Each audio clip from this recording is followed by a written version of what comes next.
I didn't ask why it was so cheap. When you're desperate, you ignore red flags, even when they're practically on fire. The house on Elder Ridge was beautiful in that lonely, forgotten kind of way. 3 stories tall, creaky porch, shuttered windows, surrounded by dense trees that swallowed the road by sunset. It sat at the end of a dead-end street, like it had been waiting for me specifically. The realtor was jittery, talked fast, sweated too much, but she had the keys and I had the check, so we both pretended it was just a normal sale. "You'll want to change the locks," she said, pressing the keys into my hand a little too hard. "Soon." She didn't say why. I moved in that night with nothing but a mattress, my laptop, and a cooler of leftover takeout. No one helped me. I didn't have friends anymore. Not after everything. The house, for all its cobwebs and musty air, felt like a reset button until I went to bed and heard someone walking upstairs. I froze, halfway into sleep, listening to the deliberate thud of footsteps overhead. Slow, like someone pacing. I hadn't gone up there yet. Every light was off, but I could feel movement. I told myself it was the old wood shifting. That's what houses did, right? They creaked. They settled. But then something creaked down the hall, and it wasn't settling. The next day, I explored the second and third floors with a kitchen knife in one hand and my phone's flashlight in the other. Every room was empty, just dust and silence, except for one. The master bedroom at the end of the hall had something odd carved into the inside of the door. A name, or maybe a message, scratched deep and frantically over and over again. "I'm still here." That night, I dreamed of a woman standing in that room. She had no eyes, just dark holes that wept something black.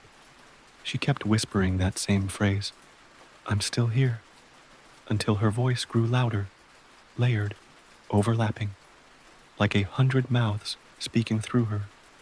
When I woke up, my mattress had been dragged 2 feet from the wall, and the front door was wide open. I started digging into the house's history. The internet had surprisingly little. No horror stories, no crime scene articles. But I did find a forum thread buried deep about the vanishing house on Elder Ridge.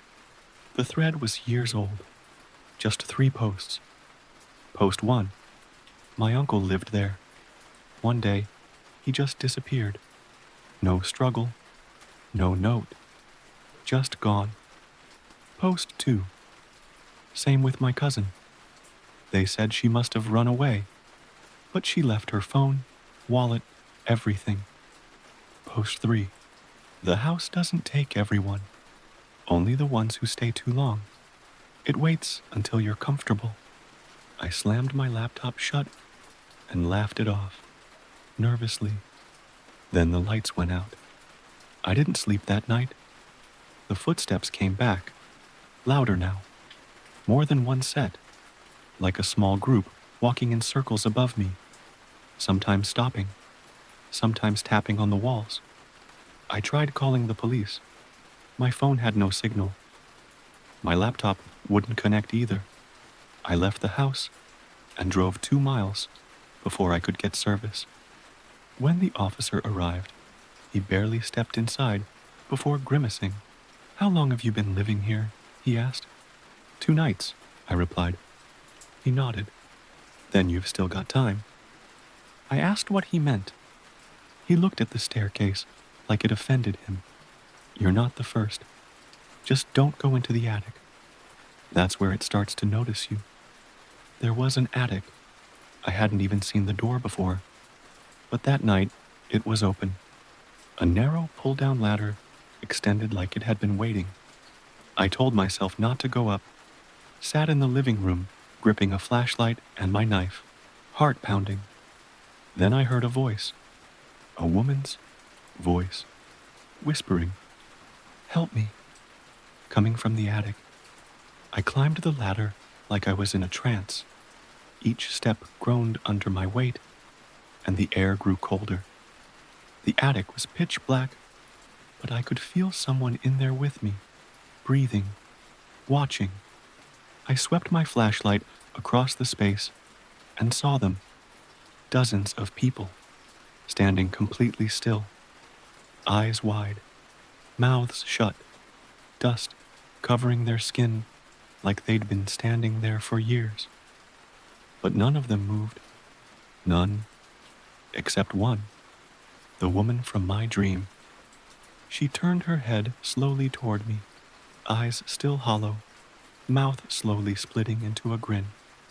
"You're home now," she said. The light went out. I woke up in the hallway. It was morning. The attic ladder was gone. I packed what I could and ran, left the door wide open, just like it had been the first night. But even now, weeks later, I dream of that house, of the attic, of the people frozen in place, still breathing, still watching. And sometimes I hear a soft knock at my door. Always, 3 times. Always just before midnight. I don't answer, because I know what happens when you stay too long. And I think it followed me anyway.